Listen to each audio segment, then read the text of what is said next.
Online ക്ലാസ്സിൽ സ്വാഗതം പറയുക എന്ന കർത്തവ്യം ചെയ്യുന്നതിന് എനിക്ക് വളരെയേറെ സന്തോഷമുണ്ട്.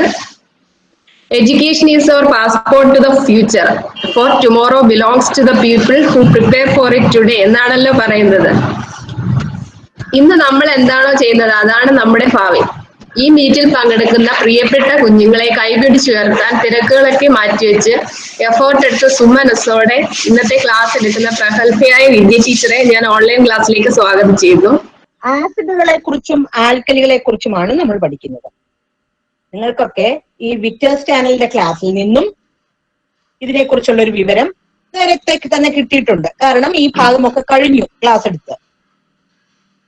നിങ്ങൾ വലിയ ക്ലാസ്സുകളിലേക്ക് പോകുമ്പോഴും പ്രത്യേകിച്ച് 10 കഴിഞ്ഞു പോകുമ്പോൾ പോലും ഏറ്റവും അധികം ഇമ്പോർട്ടന്റ് ആയിട്ടുള്ള ഒരു ഭാഗമാണ് ആസിഡ്സും ആൽക്കലീസും. അതുകൊണ്ട് ഇപ്പൊ തന്നെ അതിന്റെ ഒരു ഫൗണ്ടേഷൻ, ഒരു ബേസ് നിങ്ങൾക്ക് ഉണ്ടായിരിക്കണമെന്ന് ഞാൻ ആഗ്രഹിക്കുന്നു. ആസിഡ്സിന്റെ പൊതു സ്വഭാവങ്ങൾ, ജനറൽ നേച്ചർ ഓഫ് ആസിഡ്സ് എന്താണെന്നാണ് നമ്മൾ പറയുന്നത്. അവയ്ക്കൊക്കെ നിങ്ങൾക്കറിയാം, ഒരു പുളിരുചി ഉണ്ടായിരിക്കും അല്ലെ? കാരണം നിങ്ങൾക്കെല്ലാം പരിചിതമായ കുറെ ആസിഡുകൾ, നമ്മൾ കുറെ ആസിഡുകളെ ഉപയോഗിക്കുന്നുണ്ട്. ആരൊക്കെയാ? മോര്, നാരങ്ങ വെള്ളം, പുളി, ഇതൊക്കെ നമ്മൾ നിത്യജീവിതത്തിൽ ഉപയോഗിക്കുന്ന ആസിഡുകളല്ലേ? അപ്പോ അതിൽ നിന്നൊക്കെ നിങ്ങൾക്ക് മനസ്സിലായിട്ടുണ്ട് ആസിഡുകൾക്ക് പൊതുവായിട്ട് പുളിരുചിയുണ്ട്. പിന്നെ ഇതിന് ഒരുതരം നാശക സ്വഭാവം കാണിക്കുന്നതാണ്. നാശന സ്വഭാവം അല്ലെങ്കിൽ നാശക സ്വഭാവം കാണിക്കുന്നതാണ്. ആസിഡുകൾക്ക് ദ്രവിപ്പിക്കും. എന്തിന്റെയെങ്കിലും സ്ഥലത്ത് അവ ഇരുന്നു കഴിഞ്ഞാൽ കുറെ കാലം കഴിയുമ്പോൾ അവിടെ ദ്രവിപ്പിക്കുന്നതായിട്ട് നമുക്ക് കാണാം. അതിനാണ് നാശക സ്വഭാവം എന്ന് പറയുന്നത്. പിന്നൊന്ന്, നിങ്ങൾക്ക് ആ വിക്ടേഴ്സ് ചാനലിലെ ക്ലാസ്സിലൊക്കെ കാണിച്ചു തന്നു, നീല നിറത്തിലുള്ള ഒരു ചെറിയ കഷ്ണം പേപ്പർ. അതൊരു പേപ്പറിൽ ഇങ്ങനെ കളർ അടിച്ചു വെച്ചിരിക്കുന്ന ഒന്നുമല്ല. അതിന്റെ പറയുന്ന പേര് നീല ലിറ്റ്മസ് പേപ്പർ. ലിറ്റ്മസ് പേപ്പർ ലൈക്കൻ എന്ന് പറയുന്ന ഒരു പ്ലാന്റിൽ നിന്ന് ഉണ്ടാക്കിയിരിക്കുന്നതാണ് ലിറ്റ്മസ് പേപ്പർ കേട്ടോ. ഇതൊക്കെ ടീച്ചർ പറയുന്നത് കുറച്ച് അധിക അറിവുകളാണ്. ഇതൊക്കെ കുറിച്ചു വെച്ചോളൂ വേണമെങ്കിൽ. അപ്പൊ ലിറ്റ്മസ് ലൈക്കൻ എന്ന് പറയുന്ന പ്ലാന്റിൽ നിന്ന് ഉണ്ടാക്കുന്നതാണ്. ഈ ലിറ്റ്മസ് തന്നെ 2 തരമുണ്ട്: നീല ലിറ്റ്മസ്, ചുവന്ന ലിറ്റ്മസ്. നീല ലിറ്റ്മസിനെ ഈ ആസിഡിലേക്കൊന്ന് മുക്കിയാൽ നമുക്ക് മനസ്സിലാകും, അപ്പൊ തന്നെ നമുക്ക് കാണാം അത് ചുവന്ന കളറായിട്ട് മാറുന്നത്. അത് ആസിഡിനെ തിരിച്ചറിയാനുള്ള ഒരു പ്രധാന മാർഗമാണ്. ഇനി ആസിഡ് ലോഹങ്ങളുമായിട്ട് എങ്ങനെ പ്രവർത്തിക്കുന്നു? ലോഹങ്ങൾ ഏതൊക്കെയാണെന്ന് അപ്പൊ നമുക്ക് ചിന്തിക്കേണ്ടി വരും. ലോഹങ്ങൾ എന്ന് പറയുമ്പോൾ നമ്മൾ സോഡിയം, പൊട്ടാസ്യം, മഗ്നീഷ്യം, അയൺ എന്ന് പറയുന്ന ഇരുമ്പ്, അയൺ, അങ്ങനെ സിങ്ക്, ധാരാളം ലോഹങ്ങളുണ്ട്. ഈ ലോഹങ്ങള് ആസിഡിലേക്ക് ഇടുമ്പം നമുക്ക് എന്താ കാണാൻ കഴിയുന്നതെന്നറിയാമോ? കുമിളകൾ ഇങ്ങനെ പുറത്തേക്ക് വരും. എന്ത് രസമായ ഒരു കാഴ്ചയാണെന്നറിയാമോ? കുമിളകൾ ഇങ്ങനെ പുറത്തേക്ക് വരും. കുമിളകൾ വരുന്നത് ഭാരമില്ലാത്തപ്പോഴല്ലേ കുമിളകളായിട്ട് വരുന്നത്? അപ്പൊ ഭാരമില്ലാത്ത എന്തോ ഒരു സാധനമാണ്. ഭാരമില്ലാത്തത് പൊതുവെ ചില വാതകങ്ങൾ, ഗ്യാസസിനാണ് ഭാരമില്ലാതിരിക്കുന്നത്. അപ്പോ ആ കുമിളകളായിട്ട് വരുന്നത് ഒരു വാതകം അല്ലെങ്കിൽ ഒരു ഗ്യാസ് ആണ്. അത് ഏത് ഗ്യാസ് ആണെന്ന് നമുക്കൊന്നറിയണമല്ലോ. ഏത് ഗ്യാസ് ആണെന്ന് അറിയണമെങ്കിൽ നമ്മള് ഒരു കത്തിച്ചുകൊണ്ടിരിക്കുന്ന അല്ലെങ്കിൽ കത്തിക്കൊണ്ടിരിക്കുന്ന ഒരു തീപ്പെട്ടി കഷ്ണോ തീപ്പെട്ടി കമ്പോ ഇതുപോലുള്ള ഒരു കമ്പോ എന്തെങ്കിലും കാണിക്കുമ്പോൾ അതൊന്നും കൂടെ ഒരു പോപ്പ് സൗണ്ട് കേൾക്കും. പോപ്പ് എന്നൊരു ശബ്ദം, പോപ്പ് എന്നാരും ഇവിടെ പറയുന്നതല്ല, ഒരു ശബ്ദം നമ്മൾ കേൾക്കും. അപ്പൊ അതിന്റെ അർത്ഥം ആ വാതകം ഹൈഡ്രജനാണ്. അങ്ങനെ പൊങ്ങി വന്ന കുമിളകൾ ഹൈഡ്രജൻ കുമിളകളാണ്. ഇനി ഇത്രയും കാര്യം ഞാനൊന്ന് ഇംഗ്ലീഷിൽ പറയട്ടെ. ഇംഗ്ലീഷ് മീഡിയംകാരും അത് കേൾക്കണമല്ലോ. Acids are sour in taste. SOUR. ഇംഗ്ലീഷും കൂടെ ടീച്ചർ പഠിപ്പിച്ചു തരുന്നത് കൊണ്ട് പറയാട്ടോ, സവർന്നൊന്നും ആരും പറയരുത്. Sour. Acids are sour in taste. They are corrosive. Corrosive, നാശക സ്വഭാവം എന്ന് പറയുന്നതാണ്. അതായത് പൊള്ളലേൽപ്പിക്കുക. നമ്മുടെ ശരീരത്തിന്റെ ഏതെങ്കിലും ഒരു ഭാഗത്തൊക്കെ ചില ആസിഡുകൾ വീണാൽ തൊലി അങ്ങനെ പോകും. നിങ്ങൾക്കറിയാം, മൈക്രോഫോൺ ഓഫ് ചെയ്യണേ. ആസിഡുകൾ നമ്മളുടെ ശരീരഭാഗങ്ങളിൽ വീണ് കഴിഞ്ഞാൽ അതിന്റെ ഗാഠത അനുസരിച്ച് നമുക്ക് അതിനുള്ള അപകടം ഉണ്ടാവും. നിങ്ങൾക്കറിയാം, ചില കഥകളിലും റിയൽ ലൈഫ് ഇൻസിഡന്റിലും ഒക്കെ ആൾക്കാരുടെ മുഖത്ത് ആസിഡ് ഒഴിച്ചിട്ട് ആ മുഖമൊക്കെ പൊള്ളിപ്പോയ കഥയൊക്കെ നമുക്കറിയാം അല്ലേ? അപ്പോ ഇത് acids are corrosive in nature, നാശക സ്വഭാവമുണ്ട്. They turn blue litmus red. They react with metals to form hydrogen. ഇനിയും ഒരു പ്രത്യേകത കൂടെ പറഞ്ഞുതരാം. ആസിഡ്സ്, നിങ്ങള് ഒരു മുട്ടത്തോട്, എല്ലാവർക്കും മുട്ട ഇഷ്ടമാണല്ലോ അല്ലെ? പുഴുങ്ങിയ മുട്ട കഴിച്ചിട്ട് അതിന്റെ മുട്ടത്തോട്, അതിലേക്ക് ആ മുട്ടത്തോട് കുറച്ചെടുത്ത് ഒരു ആസിഡിലേക്ക് ഇടുകയാണെന്ന് വെച്ചോ, വീണ്ടും നിങ്ങൾക്ക് കുമിളകൾ കാണാം. അപ്പൊ നിങ്ങൾ വിചാരിക്കും ഹൈഡ്രജൻ തന്നെ വന്നല്ലോ, വീണ്ടും കുമിളകൾ. ഞാൻ മുമ്പ് ഒരു വാതക കുമിളയുടെ കാര്യം പറഞ്ഞപ്പോ ഹൈഡ്രജൻ എന്ന് പറഞ്ഞു. അപ്പൊ അതേ വീണ്ടും ഹൈഡ്രജൻ വന്നല്ലോ. അപ്പൊ അവിടെ ഒരു തെറ്റ് വന്നു കേട്ടോ. കാരണം നമ്മളിത് ഹൈഡ്രജൻ ആണോ എന്ന് എങ്ങനെയാ പരീക്ഷിച്ചത്? ഒരു കത്തുന്ന തീപ്പെട്ടിക്ക് പൊള്ളി ഈ ടെസ്റ്റ് ട്യൂബിൽ നിന്ന് ഈ കുമിളകൾ ഉയരുന്ന അതിന്റെ ടെസ്റ്റ് ട്യൂബിന്റെ വായ് ഭാഗത്ത് കാണിച്ചു കൊടുത്തു. അപ്പൊ ടീച്ചർ പറഞ്ഞു പോപ്പ് സൗണ്ട് കേൾക്കാമെന്ന്. എന്നാ അതുപോലെ ഒന്ന് നോക്കാം എന്ന് വിചാരിച്ച് എന്ത് ചെയ്തു? മുട്ടത്തോട് ആസിഡിലിട്ടിട്ട് നോക്കുമ്പോൾ കുമിളകൾ ഉയരുന്നു. നമ്മൾ ഒരു കത്തിച്ച തീപ്പെട്ടിക്കൊള്ളി ടെസ്റ്റ് ട്യൂബിന്റെ വായ ഭാഗത്ത് കാണിച്ചു കൊടുത്തു. അയ്യോ നോക്കണേ, ആ തീപ്പെട്ടിക്കൊള്ളി, കത്തിക്കൊണ്ടിരുന്ന തീപ്പെട്ടിക്കൊള്ളി കെട്ടുപോയി. അപ്പൊ അത് ഹൈഡ്രജൻ ആണോ? അല്ല. പിന്നെ ആരായിരിക്കും? തീ കെടുത്തിയ ആളാരായിരിക്കും? ആ ആളിന്റെ പേരാണ്, അതും ഒരു വാതകം തന്നെ, പക്ഷെ ആ ആളിന്റെ പേരാണ് കാർബൺ ഡൈ ഓക്സൈഡ്. നോക്കൂ, സയൻസ് നിങ്ങൾക്ക് ഒരു കഥ പോലെ പഠിക്കാം. എന്ത് രസമാണെന്നോ, ഒരു കഥ പോലെ മനസ്സിലാക്കണം. ഇതിനെല്ലാം സത്യമായിട്ടുള്ള കാര്യങ്ങളാണ്. സയൻസ് എന്ന് പറയുമ്പോൾ എല്ലാം റിയൽ ആണ്, ഫാക്ട്സ് ആണ്. അവിടെ ഒരു ഇമാജിനേഷനും ഇല്ല. ഇമാജിനേഷൻ നടത്താം, അത് വേറെ വശത്ത്. ഈ പറയുന്ന കാര്യങ്ങളൊക്കെ സത്യങ്ങളാണ്, സയന്റിഫിക് ഫാക്ട്സ് ആണ്. അപ്പൊ നമുക്കിത് ഒരു കഥ പോലെ, ഒരു പ്രയാസവുമില്ല, നമുക്കിതൊരു കഥ പോലെ ആലോചിക്കാം. അപ്പൊ ആസിഡിന്റെ പ്രത്യേകതകളെല്ലാം ഞാൻ പറഞ്ഞു. Acids react with metals to form a gas called hydrogen. ഈ മുട്ടത്തോട് എന്തുകൊണ്ട് ഉണ്ടാക്കിയിരിക്കുന്നതാണ്? മുട്ടത്തോട് കാർബണേറ്റ് എന്ന് പറയും, കാൽഷ്യം കാർബണേറ്റ്. അപ്പൊ നിങ്ങൾക്ക് ഒരു അധിക കാര്യം ഞാൻ ഒന്നുകൂടെ പറഞ്ഞു തരാം ഈ ഘട്ടത്തില്. മുട്ട കഴിക്കുമ്പോൾ ധാരാളം കാൽഷ്യം ഒക്കെ കിട്ടാൻ മുട്ട കഴിക്കണം എന്ന് ഡോക്ടർമാര് പറയുന്നതിന്റെ കാരണം ഇതാണ്. മുട്ടയിൽ എന്താ ഉള്ളത്? മുട്ടയ്ക്കകത്തൊക്കെ കാൽഷ്യം ഉണ്ട്. അപ്പോ മുട്ടത്തോടുണ്ടാക്കിയിരിക്കുന്നതും കാൽഷ്യം. അപ്പോ ആ കാൽഷ്യം കാർബണേറ്റ്, ആ സാധനത്തിന്റെ പേര്, ആ കെമിക്കൽ നെയിം, രാസനാമം എന്താണ്? Calcium carbonate. Calcium carbonate when reacts with an acid, it forms a gas called carbon dioxide. Calcium carbonate ആസിഡുകളുമായി പ്രവർത്തിക്കുമ്പോൾ ഒരു വാതകം ഉണ്ടാകുന്നു. ആ വാതകത്തിന്റെ പേര് കാർബൺ ഡൈ ഓക്സൈഡ് എന്നാണ്. ഞാൻ പറയാണ്, ഈ വാതകത്തിനെ ഞാൻ വെള്ളത്തിൽ ലയിപ്പിക്കുന്നു.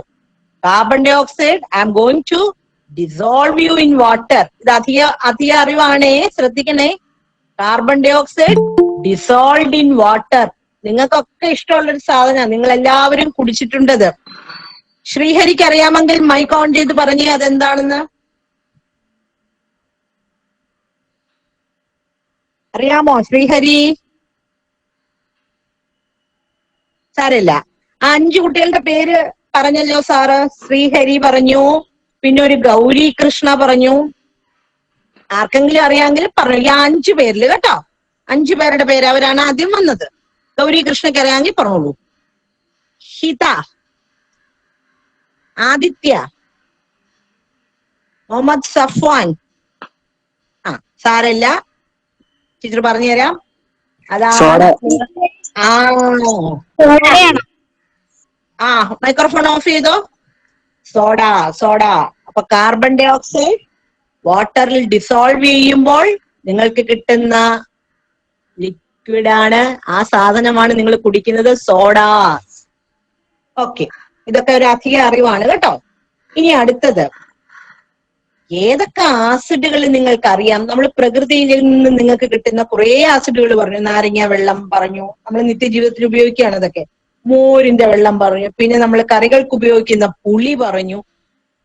പിന്നെയുണ്ട് വളരെ വളരെ വളരെ അത്യാവശ്യമായിട്ട് നമ്മൾ ചിലപ്പോ അച്ചാറുകളൊക്കെ ഇടുമ്പോൾ, മത്സ്യത്തിന്റെ ഒക്കെ അച്ചാർ ഇടുമ്പോൾ ഒരു ആസിഡ് ഉപയോഗിക്കും, അതാണ് വിനാഗിരി.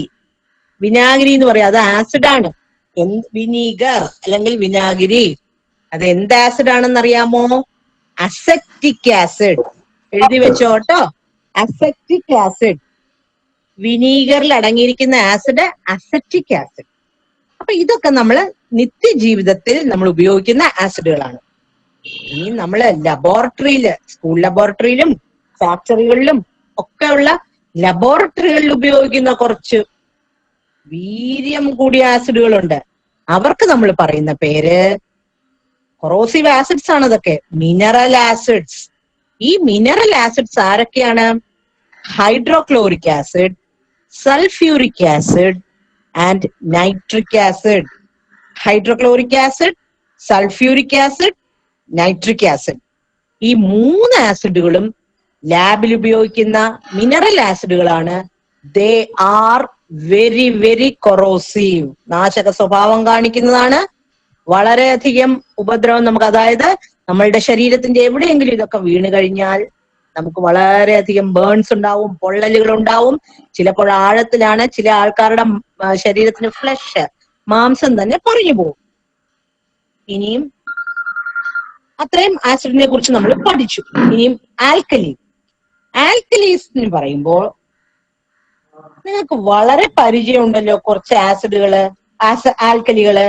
നമ്മളുടെ സോപ്പ് പൊടിയോ അല്ലെങ്കിൽ അതുപോലെ വഴുവഴുപ്പുണ്ടാവും ഇതിന്. സോപ്പ് തൊട്ടാൽ നമ്മൾ എങ്ങനെ ഇരിക്കും? നമ്മുടെ കയ്യിൽ ഒരു വഴുവഴുപ്പ് അനുഭവപ്പെടും. അതൊക്കെ ഈ ആൽക്കലീസിന്റെ സ്വഭാവമാണ്.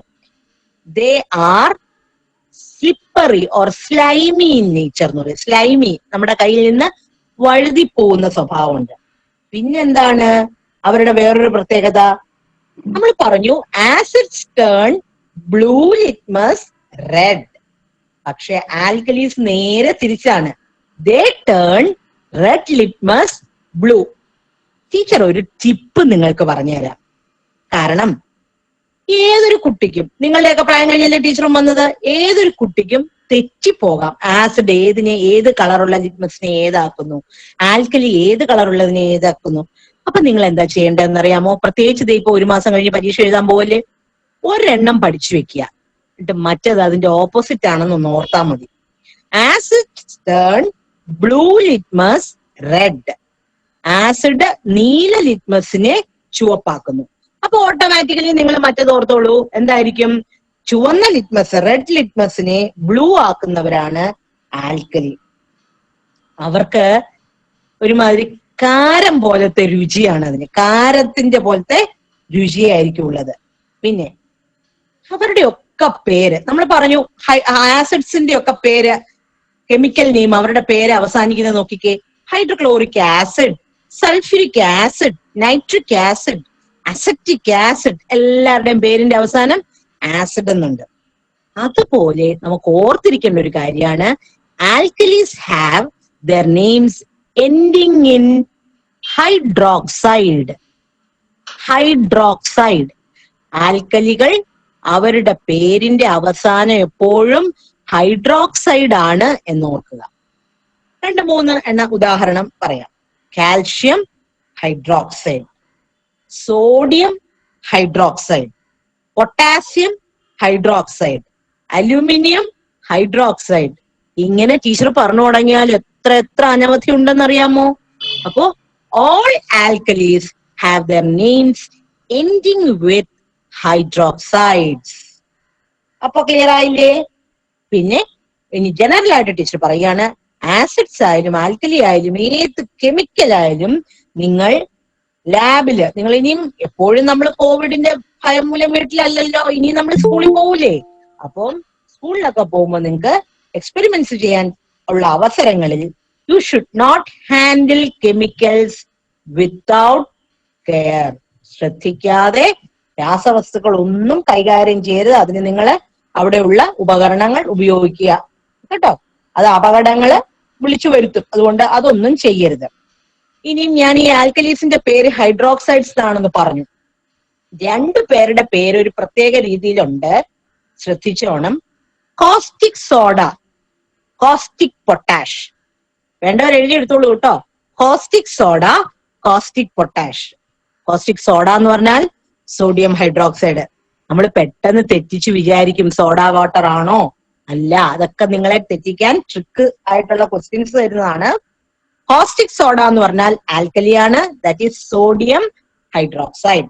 കോസ്റ്റിക് പൊട്ടാഷ് എന്ന് പറഞ്ഞാൽ പൊട്ടാസ്യം ഹൈഡ്രോക്സൈഡ്. ഇനി നമ്മൾ പറഞ്ഞു എനിക്ക് ഈ ആസിഡിനെ ആൽക്കലിയും ഒക്കെ തിരിച്ചറിയണം. അപ്പോ അതിന് നമുക്ക് എളുപ്പമാർഗമുണ്ട്. ലിറ്റ്മസ് പേപ്പർ ഉണ്ടല്ലേ, 2 ബോട്ടിൽസ് വെച്ചിരിക്കുന്നു, ഒരെണ്ണം ആസിഡ് ഒരെണ്ണം ആൽക്കലി. ഏതെങ്കിലും ഒരു കളറുള്ള ലിറ്റ്മസ് സ്കെയിൽ എടുത്താൽ മതി. ബ്ലൂ ലിറ്റ്മസ് എടുത്തു, 2 ബോട്ടിലെയും തന്നിട്ടുള്ള ലിക്വിഡുകളിൽ അത് ഡിപ്പ് ചെയ്ത് നോക്കുന്നു കുറച്ചെടുത്തിട്ട്. അപ്പൊ the beaker, the liquid in which when the litmus paper, blue litmus paper is touched, if it turns red, that bottle is containing acid. ഏത് ബോട്ടിലെ ദ്രാവകമാണോ, എന്നും ബി എന്നും 2 പേര് ഞാൻ ഇട്ടു, ഏത് ബോട്ടിലെ ദ്രാവകമാണോ നീല ലിറ്റ്മസിനെ ചുവപ്പാക്കുന്നത് അത് നമ്മൾ പറയും ആസിഡ് ആണെന്ന്. അപ്പം automatically the other one is alkali. ഇനിയും ഇവരെ തിരിച്ചറിയാൻ പ്രകൃതിയിൽ തന്നെ ചില സാധനങ്ങളുണ്ട്. അതാണ് ടർമറിക്, മഞ്ഞൾ, ബീട്രൂട്ട്, ഷൂ ഫ്ലവർ, ചെമ്പരത്തിപ്പൂവ്, ഇതൊക്കെ ഉപയോഗിച്ച് സസ്യഭാഗങ്ങൾ, ഇതൊക്കെ ഈ അതുപോലെ തന്നെ സസ്യഭാഗങ്ങളൊക്കെ ഉപയോഗിച്ച് നമുക്ക് ആസിഡ് ഉണ്ടോ ആൽക്കലി ഉണ്ടോ എന്നൊക്കെ തിരിച്ചറിയാം. പക്ഷെ നമ്മൾ ലബോറട്ടറിയിൽ സാധാരണയായിട്ട് ഇവരെ തിരിച്ചറിയാൻ ഉപയോഗിക്കുന്നത് ലിറ്റ്മസ് പേപ്പർ, പിന്നെ 2 ആൾക്കാരുടെയും കൂടെ പേരുണ്ട്, അക്ഷരത്തെറ്റ് കൂടാതെ മലയാളത്തിൽ എഴുതുന്നവരും ഇംഗ്ലീഷിൽ എഴുതുന്നവരും എഴുതിക്കോണം. Phenolphthalein, methyl orange. Litmus paper, phenolphthalein, methyl orange. These things are used in laboratory to identify acids and bases. They are called indicators. ആസിഡിനെയും ആൽക്കലിയെയും തിരിച്ചറിയാൻ ലബോറട്ടറിയിൽ ഉപയോഗിക്കുന്ന വസ്തുക്കളെയാണ് സൂചകങ്ങൾ എന്ന് പറയുന്നത്. സൂചകങ്ങൾ, ലബോറട്ടറിയിൽ ഉപയോഗിക്കുന്ന സൂചകങ്ങൾ phenolphthalein, litmus paper, methyl orange, ഇങ്ങനെ ഉപയോഗിച്ചിട്ടാണ് കണ്ടുപിടിക്കുന്നത്. ഇനിയും ഒരു സ്കെയിലുണ്ട്. നിങ്ങൾ മാത്സിലും സയൻസിലും ഒക്കെ വരയ്ക്കാനും മാർജിൻ വരയ്ക്കാനും ഉപയോഗിക്കുന്ന സ്കെയിൽ അല്ല ടീച്ചർ പറയുന്നത്. ആ സ്കെയിലിന്റെ പേരാണ് pH സ്കെയിൽ. pH സ്കെയിൽ നിങ്ങളുടെ പ്രായത്തിൽ നിങ്ങൾ അത് പഠിച്ചാൽ മതി, pH സ്കെയിലിന്. എന്നാലും പറഞ്ഞു വരുമ്പോ നിങ്ങൾ വളരെ ഔട്ട്സ്റ്റാൻഡിംഗ് ആയിട്ടുള്ള കുട്ടികളല്ലേ, USS ആസ്പയർ ചെയ്യുന്ന കുട്ടികളല്ലേ. അപ്പൊ നിങ്ങൾക്ക് വേണമെങ്കിൽ ടീച്ചർ ഒരു എക്സ്ട്രാ അറിവ് പറഞ്ഞുതരാം. pH എന്ന് പറഞ്ഞാൽ അതിന്റെ ഫുൾ ഫോം എന്താണെന്നറിയാമോ? Potenz hydrogen. Potenz hydrogen. മലയാളത്തിൽ പൊട്ടൻ എന്ന് പറയുന്ന പോലെയൊന്നും അല്ല കേട്ടോ ഇത്. Potenz hydrogen, POTENZ, potenz hydrogen. ഈ സ്കെയിൽ കണ്ടുപിടിച്ച ആളിന്റെ പേര് സോറൻസൺ.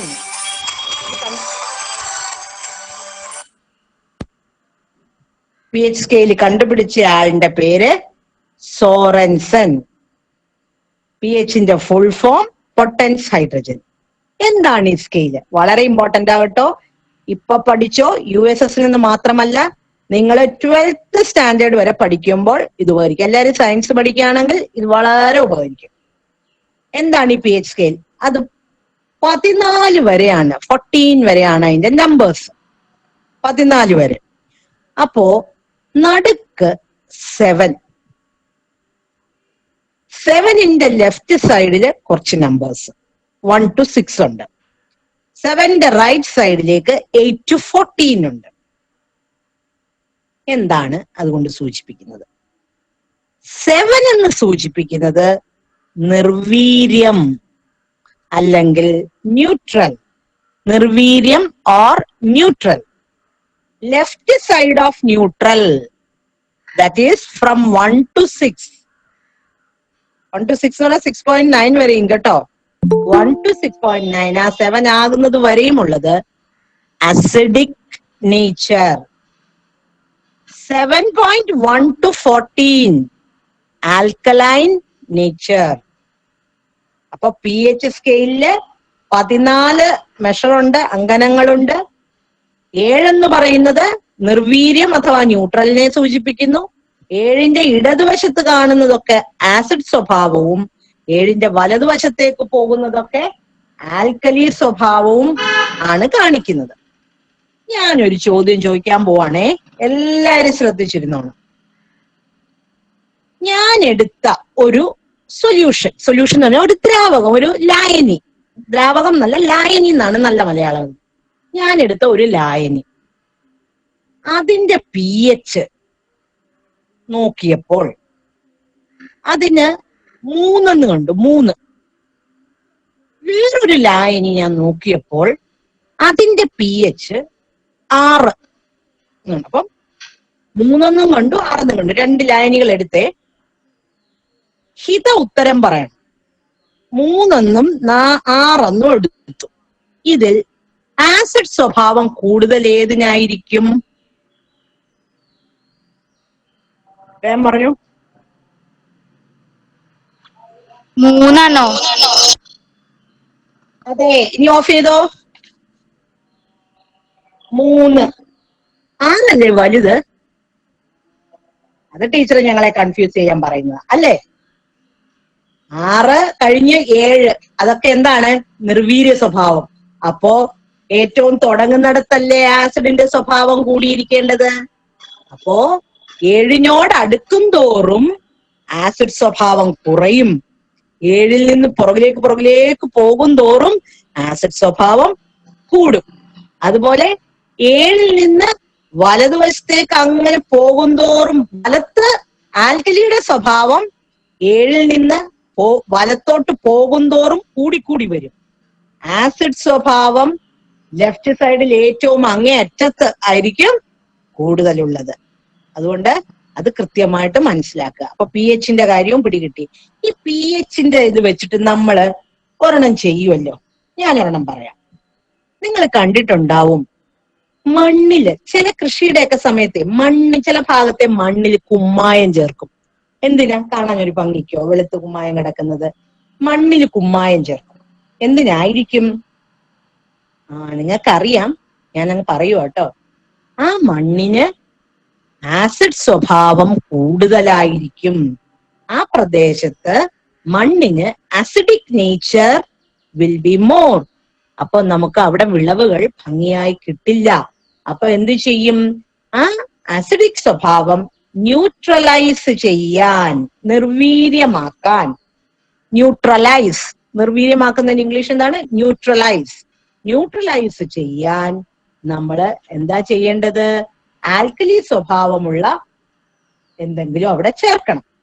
അപ്പോൾ നമ്മൾ കുമ്മായം ചേർക്കണം. അപ്പൊ കുമ്മായം ആൽക്കലി സ്വഭാവമാണെന്ന് മനസ്സിലായല്ലോ. കുമ്മായം എന്ന് പറയുന്നത് ഇംഗ്ലീഷിൽ എന്താണ്? ലൈം. കുമ്മായം എന്താണ്? ലൈം. ഒത്തിരി പേര് ലൈമും ലെമണും കൂടെ തെറ്റിക്കും. തെറ്റാണ് കേട്ടോ. ലൈം എന്ന് പറഞ്ഞാൽ കുമ്മായമാണ്, ലെമൺ വേറെ, നാരങ്ങ. അത് പലരും തെറ്റിക്കാറുണ്ട്. ലൈം കുമ്മായമാണ്. കുമ്മായത്തിന്റെ കെമിക്കൽ നെയിം ഈ ചേർത്തത് എന്താണ്? Calcium hydroxide. Calcium hydroxide. I have already told you all alkalis will have their names ending with hydroxide. എല്ലാ ആൽക്കലികളുടെയും പേരിന്റെ അവസാനം എങ്ങനെയായിരിക്കും? ഹൈഡ്രോക്സൈഡ്. ഇനിയും എങ്ങനെയാണ് ഈ നിർവീര്യകരണം നടക്കുന്നത്? അത് ശ്രദ്ധിച്ചു കേൾക്കണം. നിശ്ചിത അളവിൽ ആസിഡും നിശ്ചിത അളവിൽ ആൽക്കലിയും കൂടി ചേരുമ്പോൾ ആസിഡിന്റെയും ആൽക്കലിയുടെയും സ്വഭാവം നഷ്ടപ്പെടും. രണ്ടുപേരുടെയും വീര്യം നഷ്ടപ്പെടുകയും തൽഫലമായി 2 വസ്തുക്കൾ ഉണ്ടാവും. ഒന്ന് ലവണം, മറ്റത് ജലം. When definite amount of acid reacts with definite amount of alkali, both of them lose their nature and they become neutral. As a result, salt is produced along with water. This process is called neutralization. കുട്ടികളെ ശ്രദ്ധിക്കുക, ഞാൻ പറഞ്ഞു acid and alkali reacts to form salt and water എന്നല്ല ഞാൻ പറഞ്ഞത്. Definite amount of acid reacts with definite amount of alkali. They lose their characters, nature, and they form salt and water. നിശ്ചിത അളവിൽ ആസിഡും നിശ്ചിത അളവിൽ ആൽക്കലിയും ചേരുമ്പോൾ ആസിഡിന്റെയും ആൽക്കലിയുടെയും വീര്യം നഷ്ടപ്പെട്ട് ലവണവും ജലവും ഉണ്ടാവും.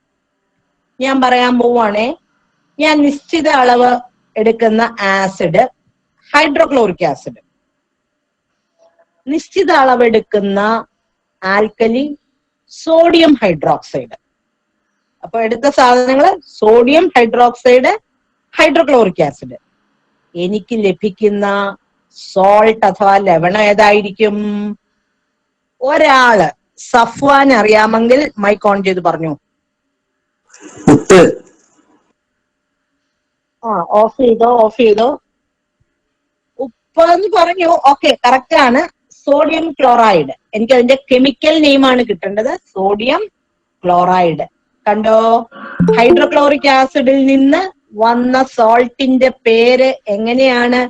ക്ലോറൈഡ്. കണ്ടോ, ഹൈഡ്രോക്ലോറിക് ആസിഡിൽ നിന്ന് വന്ന്, ഇതൊക്കെയാണ് നിങ്ങൾ കീ പോയിന്റ്സ് അണ്ടർസ്റ്റാൻഡ് ചെയ്ത് വെക്കേണ്ടത്. ഹൈഡ്രോക്ലോറിക് ആസിഡ്, അതിൽ നിന്ന് വരുന്നത് ക്ലോറൈഡ്. ഇനി എനിക്കിപ്പം സൾഫ്യൂരിക് ആസിഡ് എടുക്കാനാണ് താല്പര്യം തോന്നിയത്.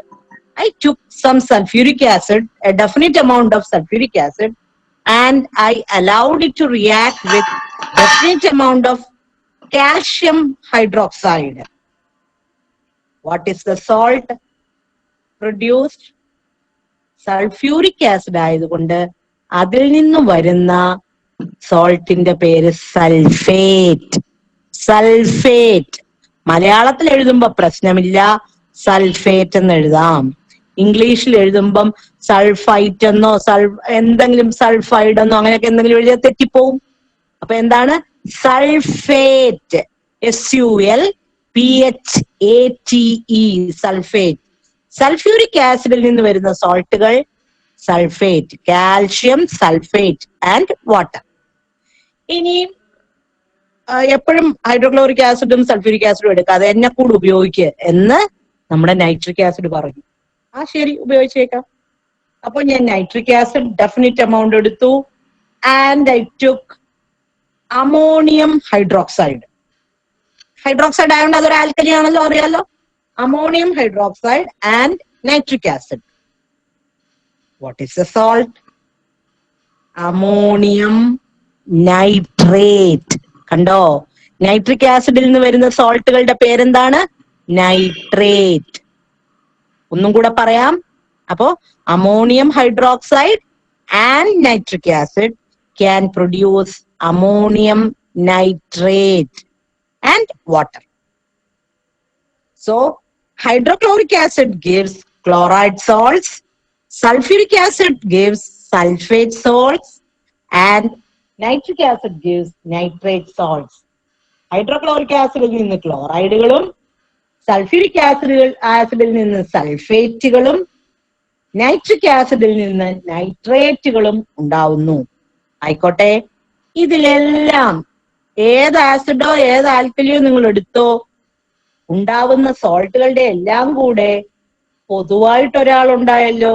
ആരാത്? നമ്മുടെ പ്രിയപ്പെട്ട വെള്ളം, water. So water is a common product formed with all such neutralization reaction. ആരോ സ്ക്രീനിൽ എഴുതിയിട്ടുണ്ട് വാട്ടർ. കോൺഗ്രാറ്റുലേഷൻസ്.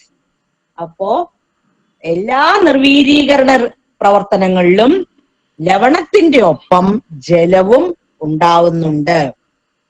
അപ്പൊ നല്ല രസമായി അല്ലേ? അപ്പൊ നല്ലപോലെ ഒന്നുകൂടെ കാണിച്ചു തരാം. സ്ക്രീൻ ഷെയർ ചെയ്യുമ്പോൾ നിങ്ങൾക്ക് ഒന്നും കൂടെ കാണാം കേട്ടോ. അതിന് മുമ്പ് ഒരു കാര്യം കൂടെ പറഞ്ഞോട്ടെ. പിന്നെ നമ്മൾ ഈ നിത്യജീവിതത്തിൽ നമ്മുടെ ഡെയിലി ലൈഫിൽ ഈ നിർവീരീകരണ റിയാക്ഷൻ ഉപയോഗിക്കുന്നത് എവിടെയൊക്കെയാ? ഒരെണ്ണം നമ്മൾ പറഞ്ഞു, മണ്ണിൽ കുമ്മായം ചേർക്കുന്നു. Lime is added in soil to reduce the acidity. അത് കണ്ടു. പിന്നെ നിങ്ങൾക്ക് എല്ലാം ഇഷ്ടമുള്ള ഒരു സാധനമാണല്ലോ സോപ്പ്. സോപ്പ് മാനുഫാക്ചറിങ്ങും ഒരു ന്യൂട്രലൈസേഷൻ റിയാക്ഷൻ ആണ്. Soap manufacturing is also A neutralisation reaction. അപ്പൊ ഇത്രയും കാര്യങ്ങൾ നമ്മൾ പഠിച്ചതെല്ലാം ഒന്ന് ഓർക്കണേ. ഞാൻ വളരെ വിശദമായിട്ട് ഇതിനകത്തെ കോൺസെപ്റ്റുകളെല്ലാം പറഞ്ഞു തന്നു അല്ലേ?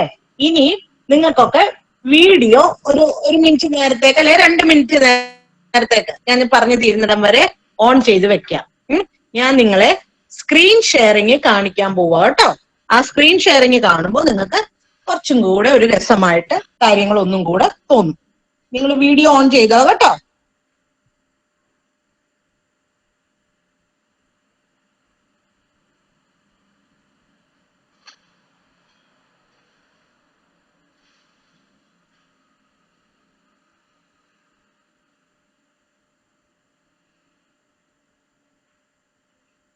എന്താ കാണുന്നേ?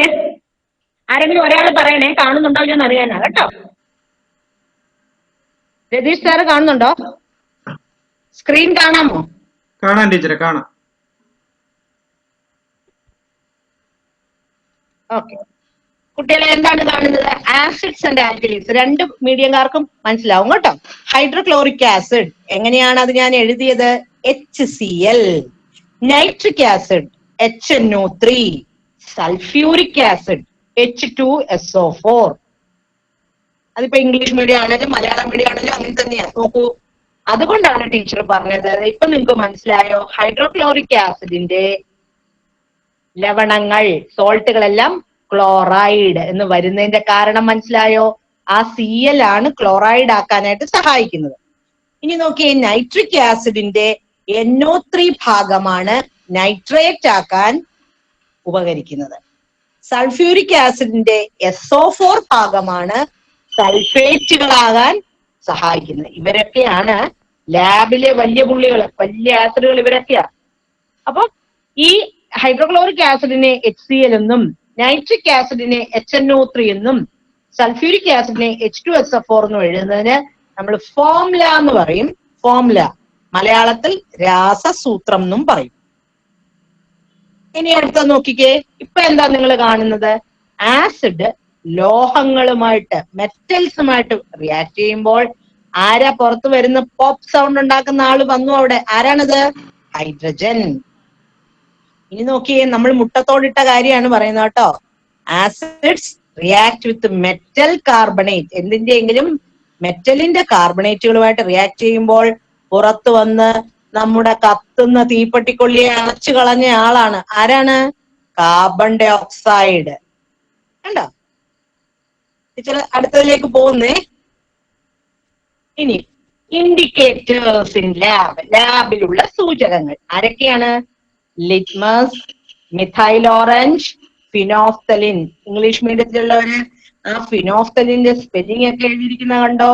നമ്മൾ പഠിക്കുന്ന കാലത്ത് തന്നെ സ്പെല്ലിംഗ് പഠിച്ചു പോകണം. അല്ലെങ്കിൽ നമ്മൾ വലുതാവുമ്പോൾ സയൻസിൽ ഇംഗ്ലീഷിനും സ്പെല്ലിങ്ങിനും വലിയ പ്രാധാന്യം കൊടുക്കാറില്ലെന്ന് പറയും. പക്ഷെ എന്തിനാ, നമ്മൾ പഠിക്കുന്ന കാര്യങ്ങൾ ഉറച്ചു പോകുന്നതല്ലേ നല്ലത്. നിങ്ങൾക്ക് ആ സ്പെല്ലിംഗ് പഠിക്കാൻ എളുപ്പം ടീച്ചർ പറഞ്ഞുതരാം. ഫിനോൾ എന്ന് പഠിക്കുക, ബാക്കി താലീൻ എന്നും പഠിക്കുക. ഇവിടെ ഇപ്പോ ഒരു USSന്റെ ഇംഗ്ലീഷ് ക്വസ്റ്റ്യൻ ഇടുന്നേ. 2 കൂട്ടരെ ശ്രദ്ധിച്ചോണം. Phenolphthalein, phenolphthalein. അതില് അത്ര പ്രൊനൗൺസ് ചെയ്യാത്ത ഒരു ലെറ്റർ ഏതാണ്? ഫിനോഫ്തലിൻ. പി ആണല്ലേ? എടുക്കല് സൈലന്റ് ലെറ്റർ. അടുത്തൊന്ന് നോക്കിക്കേ, കണ്ടോ? കുറെ എക്സാമ്പിൾ pH സ്കെയിലിൽ കാണാം അല്ലേ? 7 എന്നുള്ളടത്ത് ന്യൂട്രൽ ഉണ്ട്. 7ന്റെ താഴോട്ട് 6, 5 കുറെ സാധനങ്ങളുണ്ട്. നമ്മുടെ നാരങ്ങ നീരിന്റെ pH കണ്ടോ മക്കളെ? നാരങ്ങ നീരിന്റെ ലെമൺ ജ്യൂസ്, അതിന്റെ pH കണ്ടോ? 2. കേമന കേട്ടോ. നല്ലോണം ആസിഡിക് ആണ്. ഇനി മുകളിലോട്ടുള്ളത് നോക്കിക്കേ.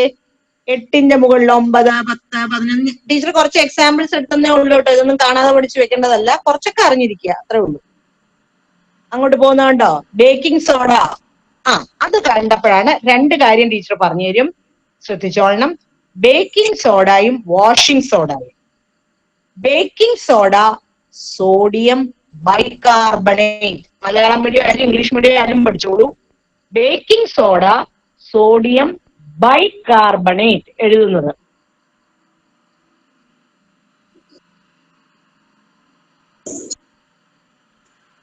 Washing soda sodium carbonate. ഒരു ബൈ എന്നുള്ള വാക്കിന് 2 സാധനങ്ങളാണ്. Washing soda sodium carbonate, baking soda sodium bicarbonate. അടുത്തത് നോക്കിക്കേ, കുറച്ചുകൂടെ ക്ലിയർ ആയ ഒരു pH സ്കെയിൽ കാണാം. അപ്പോഴുണ്ടല്ലോ ടീച്ചർ കുറച്ചൊന്ന് വലുതാക്കുകയാണേ. ഇവിടെ ഒരാളെ കണ്ടോ, ഗ്യാസ്ട്രിക് ജ്യൂസ്. അതെന്താണാവോ? നമ്മുടെ ഒരു ശരീരഭാഗമൊക്കെ ആണല്ലോ കാണിച്ചിരിക്കുന്നത്. What is that? The stomach. സ്റ്റൊമക്കിന്, നമ്മുടെ സ്റ്റൊമക്കിന്റെ ഇൻസൈഡിൽ there is an acid called hydrochloric acid. നമ്മുടെ വയറിന്റെ ഉള്ളിലും നിസാരതല്ല, നമ്മുടെ ആമാശയത്തില് ആസിഡ് ഉണ്ട്. എന്തിനാണ്? ഞാൻ നിങ്ങളോട് പറഞ്ഞു, acids are corrosive in nature. നാശക സ്വഭാവം കാണിക്കുന്നു. നമ്മുടെ ഭക്ഷണത്തെ ഡൈജസ്റ്റ് ചെയ്യാൻ ഉപയോഗിക്കുന്ന ആസിഡാണ് ഹൈഡ്രോക്ലോറിക് ആസിഡ്. ഇതിനകത്ത് നിന്ന് നിങ്ങൾക്ക് വരാവുന്ന USSൽ വരാവുന്ന ഒരു ഇൻഡയറക്റ്റ് ക്വസ്റ്റ്യൻ ആണ്. അസിഡിറ്റി, നിങ്ങളുടെ ശരീരത്തില് അസിഡിറ്റി ഉണ്ടാകുന്നത് ഒഴിവാക്കാൻ എന്താണ് ചെയ്യുന്നത്? അസിഡിറ്റി എങ്ങനെ ഉണ്ടാവുന്നത്? നമ്മളുടെ ആമാശയത്തിലെ സ്റ്റൊമക്കിലെ ഹൈഡ്രോക്ലോറിക് ആസിഡിന് ഭക്ഷണം കിട്ടാതെ വരുമ്പോൾ എന്ത് ചെയ്യും? ആ ഉള്ളിലുള്ള ശരീരഭാഗത്തെ തന്നെ ചെറുതായിട്ട് അത് ദ്രവിപ്പിക്കും. അപ്പോ അതാണ് അസിഡിറ്റി. കുളിച്ച് തികട്ടലൊക്കെ ഉണ്ടാവും ചിലർക്ക്. അപ്പൊ എന്താണ് ഈ acidity? Finally leads to ulcer, peptic ulcer. മുഴുവനും വ്രണങ്ങള്, നമ്മുടെ കുടലിനുള്ളിലൊക്കെ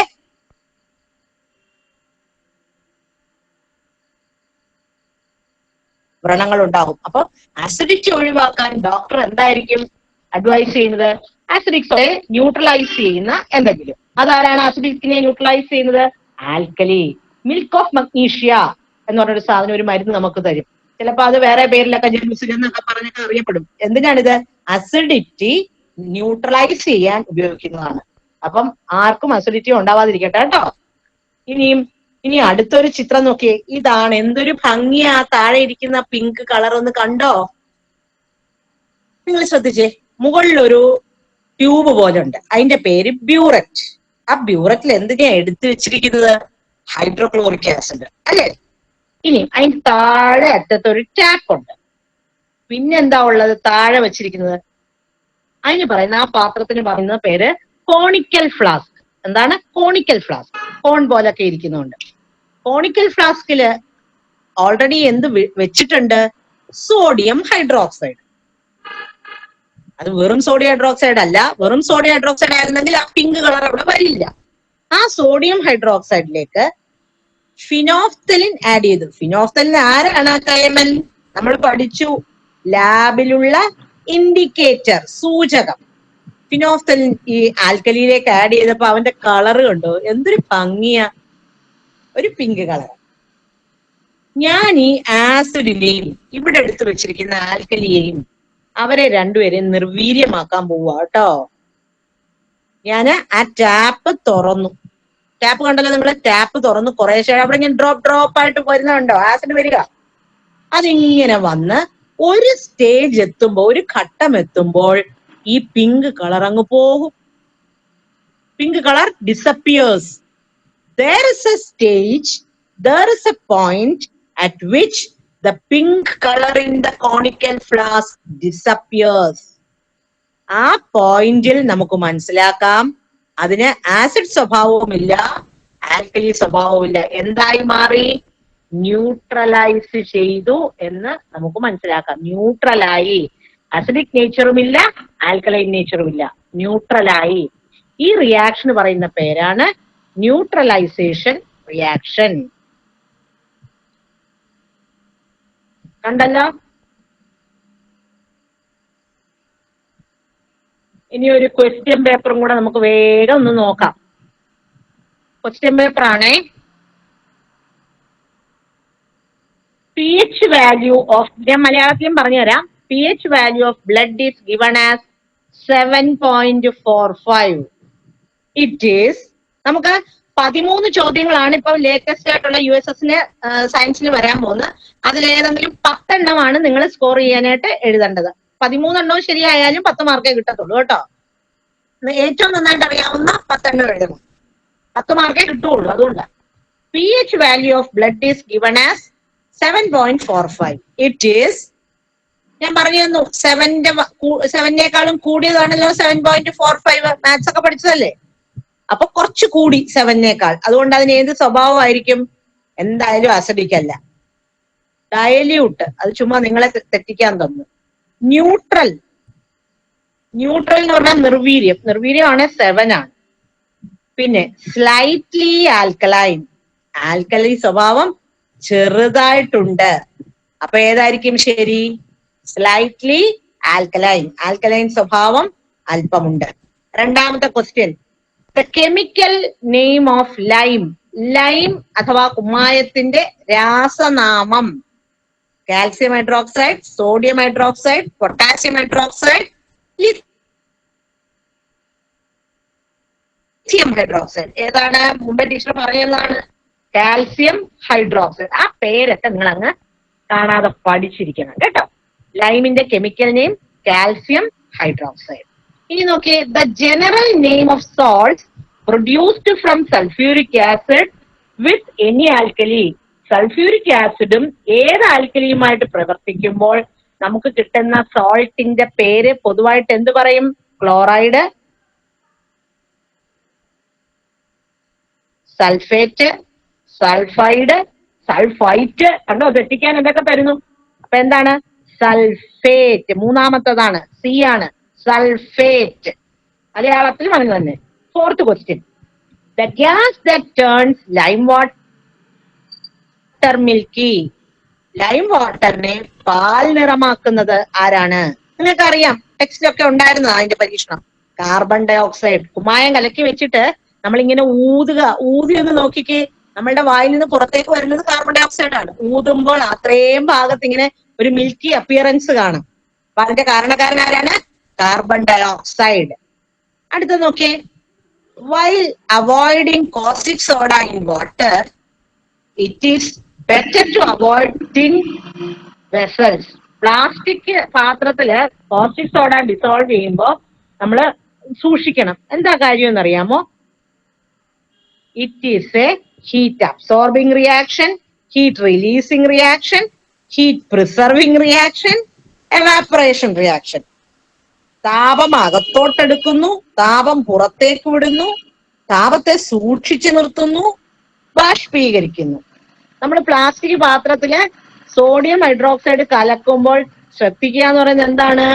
ചൂട് പുറത്തേക്ക് വരും അല്ലേ? അപ്പൊ അതുകൊണ്ട് അതിന് പറയുന്നത് it is A heat releasing B, താപം പുറത്തേക്ക് വിടുന്ന. ഇത് ചിലപ്പോൾ ടെക്സ്റ്റിലൊന്നും കാണത്തില്ല, നിങ്ങൾ മനസ്സിലാക്കണം. ഞാൻ ഈ ക്വസ്റ്റ്യൻ പേപ്പർ നിങ്ങൾക്ക് അയച്ചു തരാം കേട്ടോ. സാറിന് അയച്ചു കൊടുത്തിട്ട് സാർ ഇട്ടോളൂ. Heat releasing reaction.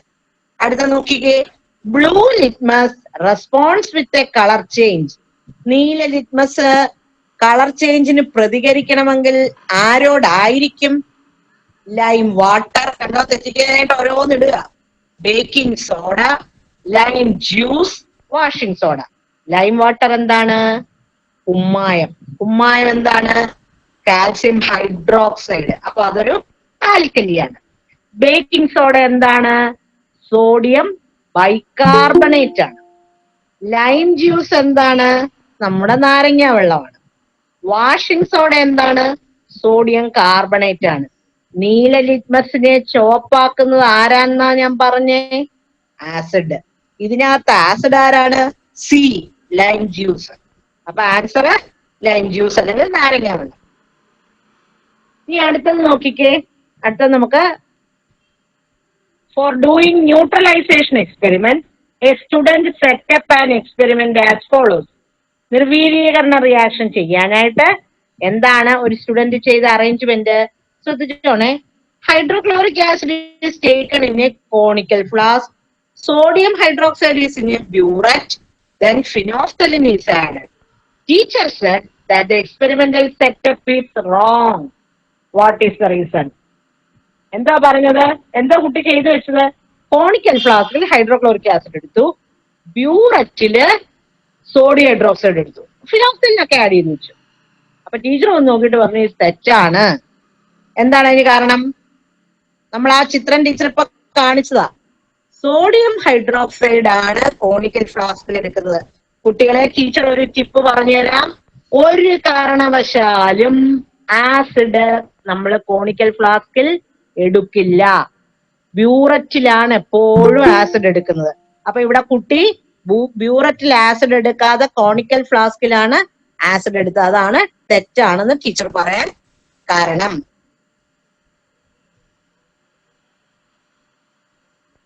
ഇനി അടുത്ത നോക്കിക്കേ, 8ാമത്തെ ചോദ്യം.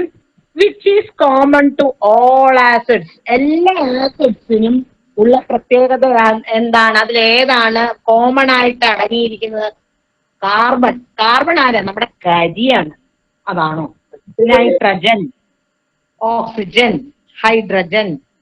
എല്ലാ ആസിഡിലും കോമൺ ആയിട്ട് അടങ്ങിയിരിക്കുന്ന ആളാണ് ഹൈഡ്രജൻ. എല്ലാ ആസിഡിലും കേട്ടോ, അത് പഠിച്ചു വെച്ചോണം. എല്ലാ ആസിഡിലും കോമൺ ആയിട്ടുള്ള ആള് ഹൈഡ്രജൻ. ഇനി അതിന്റെ തൊട്ട് താഴെ നോക്കിക്കേ. Hydrogen is not produced when an acid reacts with. നമ്മൾ എന്താ പഠിച്ചത്? ആസിഡ് ലോഹങ്ങളുമായി പ്രവർത്തിക്കുമ്പോൾ ഹൈഡ്രജൻ പുറത്തു വരുന്നു. അതായത് acids when react with metals hydrogen is given out അല്ലെങ്കിൽ റിലീസ്ഡ്. അപ്പൊ ഇവിടെ ഹൈഡ്രജൻ വന്നില്ല എന്ന് പറയുമ്പോൾ എന്താണ് അർത്ഥം? മെറ്റൽ അല്ലാത്ത, ലോഹമല്ലാത്ത ആരുടെയോ കൂടെ ഹൈഡ്രജൻ പ്രവർത്തിച്ചു. നോക്കിക്കേ, സോഡിയം മെറ്റലാണ്, കാർബൺ മെറ്റൽ അല്ല, സിങ്ക് മെറ്റലാണ്, അയൺ മെറ്റലാണ്. അപ്പൊ ഇതിനകത്ത് സോഡിയത്തിന്റെ കൂടെ ആയാലും സിങ്കിന്റെ കൂടെ ആയാലും അയണിന്റെ കൂടെ ആയാലും ആസിഡ് പ്രവർത്തിച്ചാൽ ഹൈഡ്രജൻ പുറത്തു വരും. അപ്പൊ ആരുടെ കൂടെ പ്രവർത്തിക്കുമ്പോഴാണ് ഹൈഡ്രജൻ വരാത്തത്? കാർബൺ. ഇനി നോക്കിയേ, which of the following is given in the increasing order of P H value? P H value കൂടുന്നതനുസരിച്ച് ആരെയാണ് ഇവിടെ ഏത് സെറ്റാണ് ക്രമീകരിച്ചിരിക്കുന്നത്? അത് ഇത്തിരി പാടാണ്. കാരണം എന്താണെന്ന് വെച്ചാൽ നിങ്ങൾക്ക് എല്ലാത്തിന്റെയും പി എച്ച് വാല്യൂ അറിയാത്തതുകൊണ്ട് ഇവിടെ ടീച്ചർ പറഞ്ഞുതരാം. മിൽക്കിന്റെ ആണ് ഏറ്റവും, ഇവിടെ തന്നിരിക്കുന്നതിൽ ഏറ്റവും കുറവ് മിൽക്കാണ്. മിൽക്ക്, അത് കഴിഞ്ഞ് പ്യുവർ വാട്ടർ. പ്യുവർ വാട്ടർ എത്ര? നിർവീര്യമാണ്, 7. അപ്പൊ മിൽക്കിന് 7-നേക്കാളും കുറച്ച് കുറവ്. മിൽക്ക്, പ്യുവർ വാട്ടർ, പിന്നെ എഗ്, ബേക്കിംഗ് സോഡ. അതാണ് ഓർഡർ. അസിഡിറ്റി കൂടി ആൽക്കലിനിറ്റി വരുന്ന ഓർഡർ അതാണ്. പി എച്ച് വാല്യൂ കൂടുന്നത് അങ്ങനെയാണ്. First aid is given for sting of a wasp is by applying. Wasp എന്ന് പറഞ്ഞാൽ കടന്നൽ, മഞ്ഞ കടന്നലൊക്കെ കുത്തുമ്പോൾ അത് ചിലപ്പോ ചിലര് ഒരു തെറ്റിദ്ധരിച്ച് മഞ്ഞളോ എന്നിട്ട് കുമ്മായോ എന്തെങ്കിലും പെരട്ടിയാൽ മതി എന്ന് വിചാരിക്കും കേട്ടോ. അങ്ങനെയൊന്നും അല്ല. ഫസ്റ്റ് എയ്ഡ് ഈ വാസ്പിന്റെ കടന്നലിന്റെ സ്റ്റിങ് എന്ന് പറഞ്ഞാൽ അതിന്റെ കുത്തെന്നാണ് അർത്ഥം കേട്ടോ. അതിന്റെ കൊമ്പ് കൊണ്ട് അത് കുത്തുന്നത്. ആ കുത്തുമ്പോൾ നമുക്ക് അതിഭയങ്കരമായ വേദന എടുക്കുകയൊക്കെ ചെയ്യും. അവിടെ നമ്മള് അതിന്റെ ആ കുത്തലില് ആൽക്കലൈൻ സ്വഭാവമാണ് അത് കുത്തുന്നത്. അപ്പൊ അതിനെ ന്യൂട്രലൈസ് ചെയ്യാൻ നമ്മൾ ആസിഡിക് കണ്ടന്റ് ആണ് ചേർക്കുന്നത്. ഇവിടെ തന്നിരിക്കുന്നതിൽ ഏതൊക്കെയാന്ന് നോക്കിയേ. മിഥൈൽ ഓറഞ്ച്, അതൊരു ഇൻഡിക്കേറ്റർ ആണ്. ലെമൺ എക്സ്ട്രാക്ട്, നാരങ്ങാ നീര്. കോസ്റ്റിക് സോഡ ഞാൻ പറഞ്ഞു തന്നു, സോഡിയം ഹൈഡ്രോക്സൈഡ്. കോസ്റ്റിക് പൊട്ടാഷ് എന്ന് പറഞ്ഞാൽ പൊട്ടാഷ്യം ഹൈഡ്രോക്സൈഡ്, കോസ്റ്റിക് സോഡ എന്ന് പറഞ്ഞാൽ സോഡിയം ഹൈഡ്രോക്സൈഡ്. ലൈം വാട്ടർ വീണ്ടും കാൽസ്യം ഹൈഡ്രോക്സൈഡ്, കുമ്മായമാണ്. അപ്പൊ ഇതിനകത്ത് ആരാണ്? Lemon extract. 12ാമത്തെ ചോദ്യം നോക്കിയേ. Which of the following acids are edible? ഇതിനകത്ത് നമ്മൾ എഡിബിൾ, ഇംഗ്ലീഷ് വേർഡ് കൂടെ പഠിച്ചേ എന്റെ കൂട്ടത്തിൽ. എഡിബിൾ എന്ന് പറഞ്ഞാൽ അർത്ഥം കഴിക്കാവുന്നത്. ഇതിനകത്ത് കഴിക്കാവുന്ന ആസിഡ് ഏതാന്ന് നോക്കി. Citric acid. കഴിക്കുന്നുണ്ടോ ഇല്ലയോ? കഴിക്കുന്നുണ്ട്. എവിടെയാ? നാരങ്ങയിലും ഓറഞ്ചിലും എല്ലാ സിട്രസ് ഫ്രൂട്ട്സിലും ഉണ്ട്. ടാർട്ടറിക് ആസിഡ് ഏതിലാണ്? ടാമറിൻഡ് അഥവാ പുളി, നമ്മുടെ വാളൻ പുളി നമ്മൾ കഴിക്കാറുണ്ടല്ലോ. ഹൈഡ്രോക്ലോറിക് ആസിഡ് എന്റെ അമ്മോ, ആരും ഉപയോഗിക്കരുത് കേട്ടോ, നമ്മളാരും കഴിക്കുന്നതല്ല അത്. കാർബോണിക് ആസിഡ് അതാണ് ഞാൻ മുമ്പേ പറഞ്ഞു, കാർബൺ ഡൈ ഓക്സൈഡ് വെള്ളത്തിൽ ഡിസോൾവ് ചെയ്യുമ്പോൾ you will get soda water, അതാണ് കാർബോണിക് ആസിഡ്. അപ്പൊ ഇതിനകത്ത് ഏതൊക്കെ എഡിബിൾ? 1, 2 and 4. അപ്പൊ ഏതാ ഓപ്ഷൻ? B, 1, 2 and 4. അടുത്തത്, which of the following salt is used as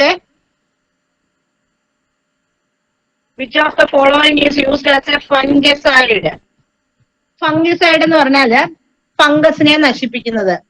കുമിൾനാശിനി എന്ന് പറയും. ഫംഗസിനെ നശിപ്പിക്കുന്ന ആരാണ്? മലയാളത്തിൽ അതിന് തുരിശ് എന്നാണ് പറയുന്നത്.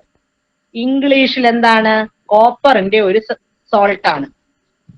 സി ആണ് ഉത്തരം, കോപ്പർ സൾഫേറ്റ്. അത് ചിലപ്പോൾ ടെക്സ്റ്റ് കാണത്തില്ല, പക്ഷെ പഠിച്ചു വെച്ചോ. ഏതാണ് ഫംഗിസൈഡ്? ഫംഗിസൈഡ് എന്ന് വെച്ചാൽ കുമിൾനാശിനി. ഏതാണ്? Copper sulphate.